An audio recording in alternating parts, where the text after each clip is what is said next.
Hello everyone. कैसे हो आप सब लोग। तो आज फिर हम लोग एक नई वीडियो शुरू करेंगे रिगार्डिंग 10th क्लास सीबीएसई। जो सैम्पल पेपर हम लोगों ने पार्ट 1 किया था, आज पार्ट 2 करेंगे। बट वीडियो को शुरू करने से पहले कुछ मोटिवेशन देख लेते हैं। So a motivation quote is, when you feel like quitting, think about why you started.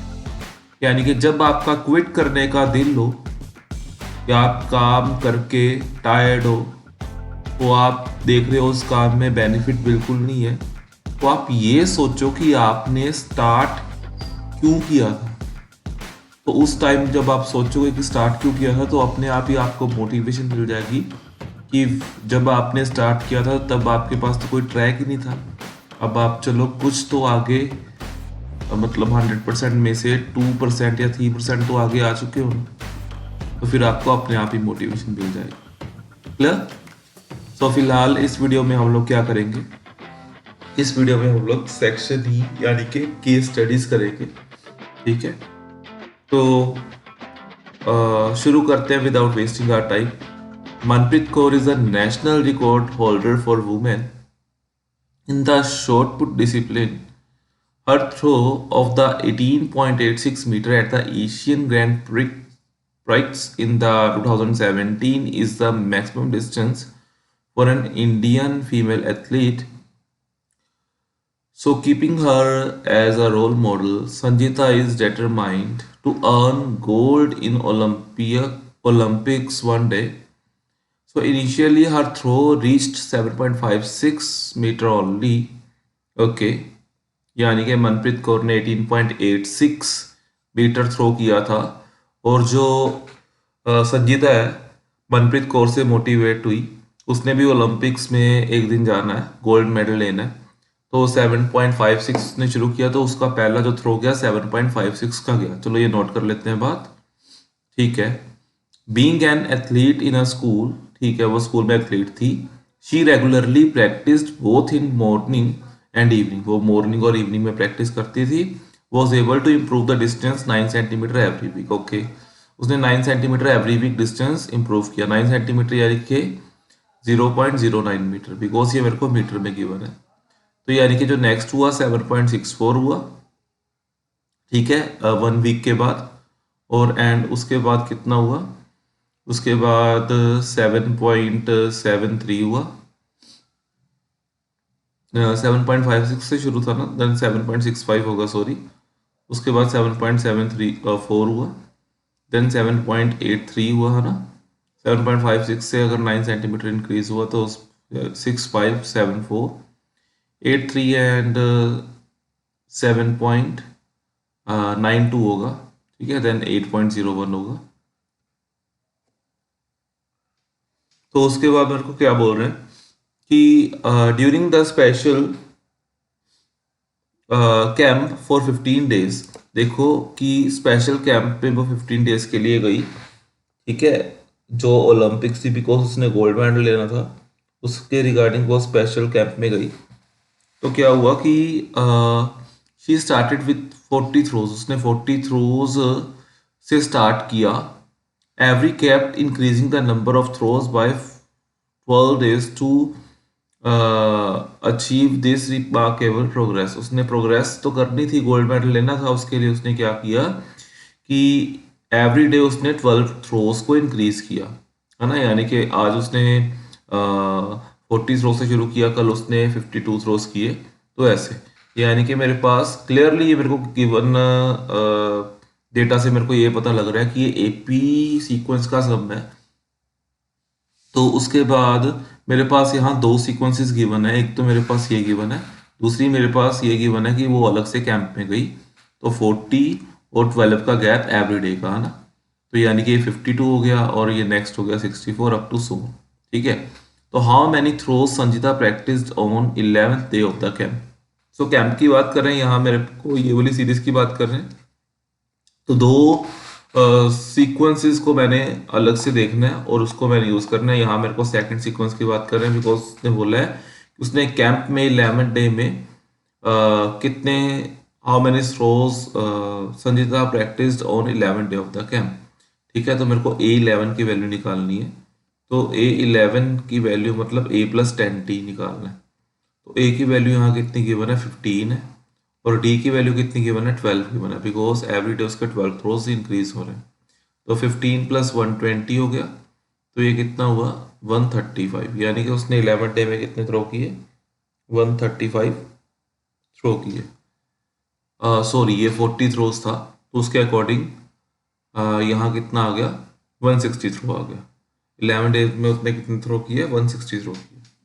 ठीक है, तो next is what would be the Sanjeeta throw distance at the end of 6 weeks. अब मेरे को फर्स्ट सीक्वेंस की बात कर रहे हैं, क्योंकि 6 वीक के एंड में उसने कितना डिस्टेंस कवर किया। तो फर्स्ट सीक्वेंस की बात कर रहे हैं, जो उसके लिए 7.56 है। देखो यहाँ 7.56 से शुरू हो रहा है, तो फर्स्ट वीक के लिए मेरे पास सेकंड टर्म आएगी, सेकंड वीक के एंड से पे मेरे पास थर्ड टर्म आएगी।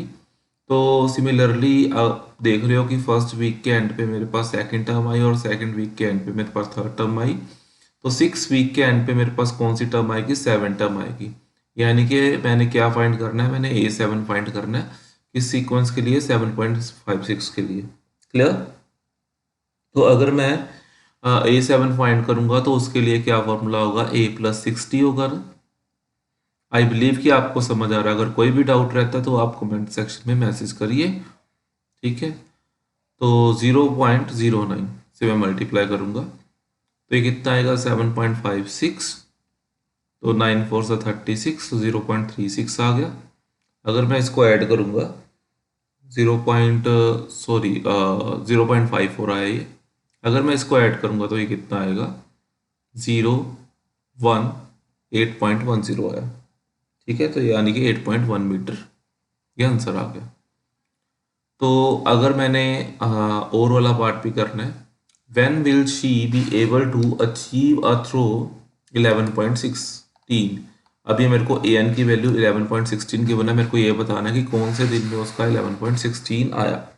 ठीक है, तो देखते हैं। 11.16 इज इक्वल टू a की वैल्यू मेरे पास 7.56 थी, प्लस n-1d, d की वैल्यू मेरे पास 0.09 थी। तो अगर मैंने इसको माइनस किया, 11.16 माइनस 7.56, अगर इसको माइनस करोगे आप, ठीक है, तो ये कितना आएगा, 0। उसके बाद ये कितना आया, 6.4, 4.60 डिवाइड बाय 4.60 और 3.60, 3.60 आएगा, बिकॉज यहाँ 10 आएगा ना, यहाँ 10 होगा, 11 होगा सॉरी, तो यहाँ 3.60 आएगा, तो 0.09 इज इक्वल टू n-1। तो इसको आप सोल्व करते हो, 9 ऊपर 2 जीरोस आएंगी, नीचे एक, तो ये 40 आएगा। तो n की value n-1 is equal to 40, यानी कि n की वैल्यू 41 आ चुकी है। ठीक है, तो यानी कि 41 वीक्स के बाद क्या होगा कि वो 11.16 मीटर थ्रो करेगी। How many throws did she do during the entire camp of 15 days. 15 days के इंटायर कैंप में वो कितने थ्रो करेगी, ये मैंने बताना है। तो 15 डेज के इंटायर कैंप में, तो मैंने इस पे क्या फाइंड करना है, इस पे मेरे SN फाइंड करना है, क्योंकि मेरे को सम निकालना है कि 15 डेज के एंड में वो कितना ट्राई करेगी, है ना। तो उसके लिए क्या करते हैं, SN निकालते हैं। तो SN is equal to n/2, 2a + n-1d।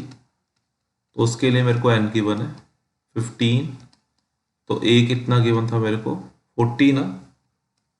उसके बाद n की वैल्यू 15 गिवन है और d की वैल्यू 12 गिवन थी, बिकॉज उसने एवरी डे 12 थ्रोस इंक्रीज किए।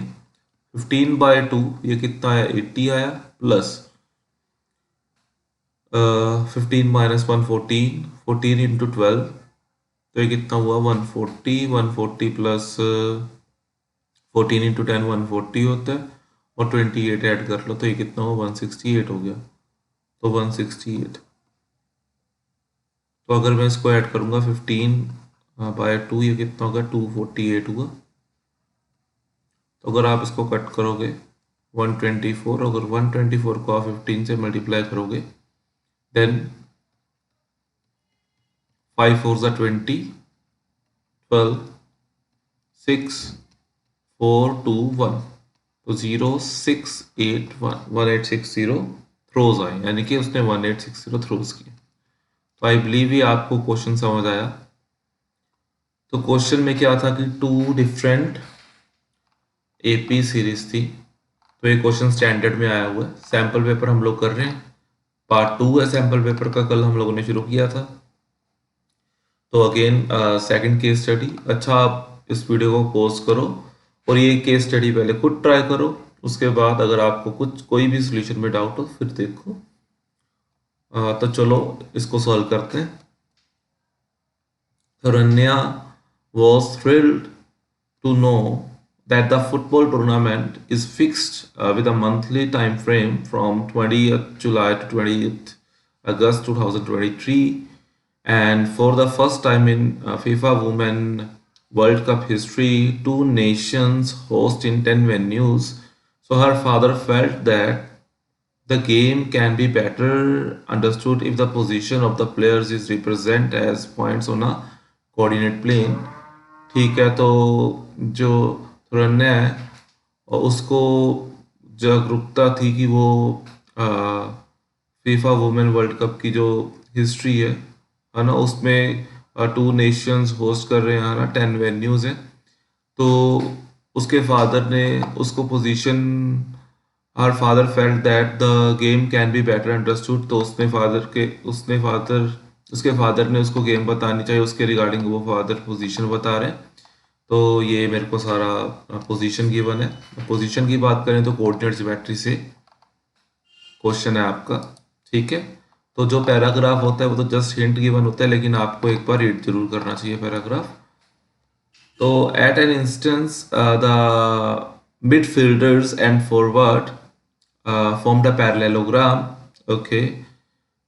Find the position of the central midfielder D, ठीक है, and the position of the other players who formed the parallelogram, ठीक है। यानी कि ये बोल रहे हैं कि A B C D मिलके जो पैरेललोग्राम बना रहे हैं, तो यानी कि अगर मैं इसको ज्वाइन कर लूँ, ये मेरे पास A B C D मिल रहे हैं और ये एक पैरेललोग्राम बना रहे हैं, ठीक है। अच्छा, तो इसके जो कोऑर्डिनेट है A के 1,2 है और B के जो कोऑर्डिनेट है 4,3 है। मैं जो यहाँ विजिबल होगा वो रेड ही होगा। B के कोऑर्डिनेट 4,3 है, ठीक है, और C के कोऑर्डिनेट 6,6 है। मेरे को D के कोऑर्डिनेट फाइंड करने हैं।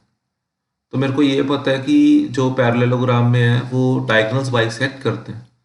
डायगोनल बाइसेक्ट करने का मतलब क्या है कि दोनों डायगोनल्स के मिड पॉइंट इक्वल होंगे। तो मैं पहले AC डायगोनल का मिड पॉइंट निकालता हूँ। तो ये अगर AC का मैं मिड पॉइंट निकालूँ, मिड पॉइंट फॉर्मूला होता है x1 + x2 डिवाइड बाई 2 और y1 + y2 डिवाइड बाई 2। इसका मिड पॉइंट निकाल के मैं BD के मिड पॉइंट के उसको इक्वल रख दूंगा, तो फिर मैं इसका सेंटर फाइंड करके D निकाल लूँगा। तो देखें 1 + 6 डिवाइड बाई 2 यानी कि 7 डिवाइड बाई 2 और 2 + 6 डिवाइड बाई 2 यानी कि 8 डिवाइड बाई 2, ये 4 आ गया। तो जो AC का मिड पॉइंट हुआ वो 4 हुआ। मैंने A और C को यूज़ किया। अब मेरे को पता है कि ये BD का मिड पॉइंट भी है, तो यानी कि BD का मेरे पास सेंटर आ गया, ठीक है। मेरे पास यानी कि x और y की वैल्यू आ गई। तो मैंने D के कोऑर्डिनेट फाइंड करने, इसको A और B लेट कर लेते हैं। तो यानी कि मैं ये बोल लूँ कि 4 + A/2 = 7/2 होगा। 2 और 2 कैंसिल हो गया, तो A की वैल्यू कितनी आएगी? 3 आएगी। सिमिलरली क्या होगा कि 3 + B/2 = 4 हुआ। तो जो B की वैल्यू आई कितनी आई? 8 - 3 यानी कि 5 आई। तो B की वैल्यू 5 आ चुकी है, यानी कि जो वैल्यूज आई हैं 3,5 आई है, ठीक है।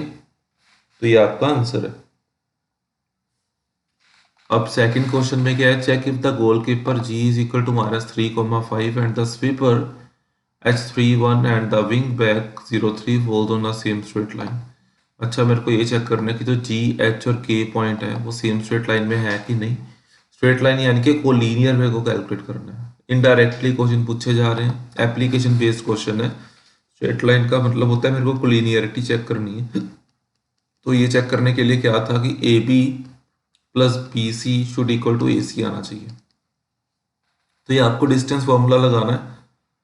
तो डिस्टेंस फॉर्मूला आपको कैसे लगाना है, जो कोऑर्डिनेट हैं जी के वो -3,5 है, और एच के जो कोऑर्डिनेट हैं वो कितने हैं, 3,1 है, और उसके बाद जो के कोऑर्डिनेट है 0,3 है। तो आपको ये डिस्टेंस फाइंड करना है। जी एच फाइंड कर लेते हैं। जी एच कितना आएगा, डिस्टेंस फॉर्मूला होता है x2 - x1 का स्क्वायर प्लस y2 - y1 का स्क्वायर, उसका अंडर रूट। तो 9 का स्क्वायर कितना आ गया 81, 4 का स्क्वायर कितना आया 16, तो ये कितना है मेरे पास 97। और मैं अगर एच के निकालूं तो एच के कितना आया 0 - 3 यानी कि 3 का स्क्वायर, ये 2 का स्क्वायर आ गया, 9 + 4 यानी कि 13 आया रूट का। और उसके बाद अगर मैं बात करूं तो यहाँ 6 का स्क्वायर आना था यानी कि 36 आना था, तो ये 52 आया। 52 के कोऑर्डिनेट बन सकते हैं, 2√13 आ गया ना। तो अगर मैं के जी निकालूं तो के जी कितना आया 0 माइनस ऑफ माइनस यानी कि 3 का स्क्वायर और 2 का स्क्वायर, तो 9 + 4 यानी कि 13 आ गया रूट का।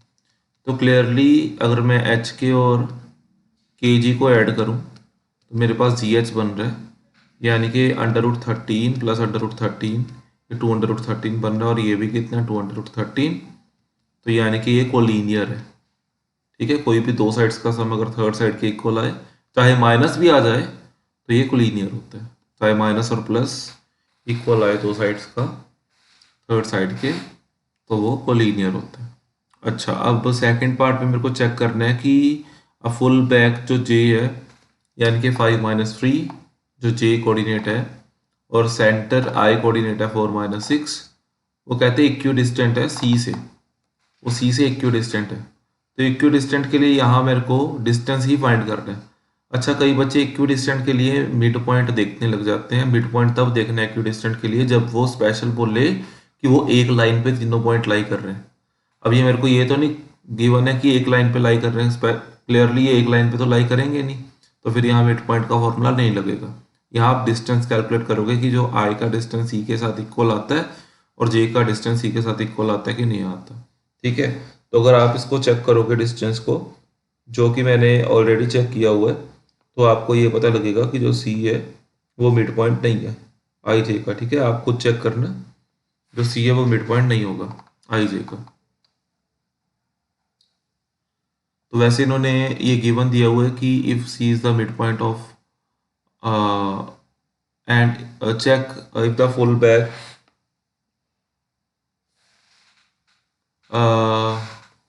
5 - 3 is the equidistant or not. So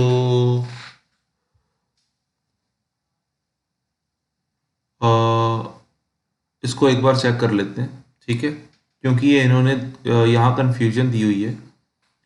अच्छा, ये इसके अकॉर्डिंग क्या है कि मेरे को ऐसे चेक करना है पहले सिंपली, और मेरे को मिड पॉइंट से भी चेक करना है। तो मिड पॉइंट से तो क्लियरली ये इक्वल नहीं आएगा ना, ये तो क्लियर है कि नॉट इक्वल आएगा। और यहाँ से आप चेक करोगे तो चेक कर ही लेते हैं एक बार। ठीक है, तो ये कितना आएगा जे सी और आई। तो अगर मैं जे सी को चेक करूँ तो वह कितना आएगा 5 का स्क्वायर 4 का स्क्वायर, ये 25 + 16, ये 41 का रूट आ गया, और 0 + 4 का स्क्वायर और 6 - 1 का स्क्वायर, तो ये कितना आ गया 16 + 25 यानी कि √41। तो ये इक्वल है। ठीक है, तो ये इक्वी डिस्टेंट है। और अगर मैं मिड पॉइंट के अकॉर्डिंग चेक करूं तो वो क्लियरली इक्वी डिस्टेंट नहीं होगा। ठीक है, तो if defensive midfielder A, B attacking midfielder and striker E lie on the same straight line, अगर ये सेम स्ट्रेट लाइन पे लाई कर रहे हैं कौन कौन, ए बी और ई, ए बी और ई अगर सेम स्ट्रेट लाइन पे लाई कर रहे हैं, ठीक है, तो B is equidistant from E and E. तो ये मेरे को गिवन है कि जो बी इक्वी डिस्टेंट है, तो यहाँ मैं मिड पॉइंट का फॉर्मूला यूज कर सकता हूँ। ए और बी मेरे को गिवन है 2 - 3 एंड ए गिवन है 1,2, सॉरी ए गिवन है 1,4 एंड बी गिवन है 2, -3 एंड मेरे को ई फाइंड करना है। तो ये गिवन है कि ये इक्विडिस्टेंट पे, तो यहाँ मैं क्लियरली सेंट्रल, क्योंकि स्ट्रेट लाइन पे लाई कर रहे हैं तो यहाँ मैं मिड पॉइंट फॉर्मूला लगा के फाइंड कर सकता हूँ। ठीक है, तो अगर मैं यहाँ मिड पॉइंट फॉर्मूला लगा के फाइंड करूँगा तो ये कितना आएगा, 1 + a/2 इज इक्वल टू 2, यानी कि यहाँ से a की वैल्यू कितनी आ जाएगी, 3 आएगी। और अगर आप कैलकुलेट करोगे b को तो 4 + b/2 इज इक्वल टू -3, तो b की वैल्यू यहाँ से कितनी आएगी, -10 आएगी। ठीक है, b की वैल्यू यहाँ से कितनी आएगी, -10 आएगी। तो यानी कि पॉइंट कितना आ गया, 3 - 10 आ गया। तो ये आपका सेकंड 37th क्वेश्चन हुआ। ठीक है, और आई बिलीव कि ये दो क्वेश्चन 36 और 37 ये इस वीडियो के लिए ठीक है, बिकॉज अगर अदरवाइज ये वीडियो काफ़ी लंबी बन जाएगी। तो जो नेक्स्ट वीडियो बनाएंगे पार्ट 3, उसमें ये क्वेश्चन सॉल्व करेंगे और नेक्स्ट कुछ क्वेश्चन अपर सेक्शन के भी सॉल्व करेंगे। ठीक है, so thank you. Like this content, then please like this video. Okay, share this video and subscribe my YouTube channel. Thank you.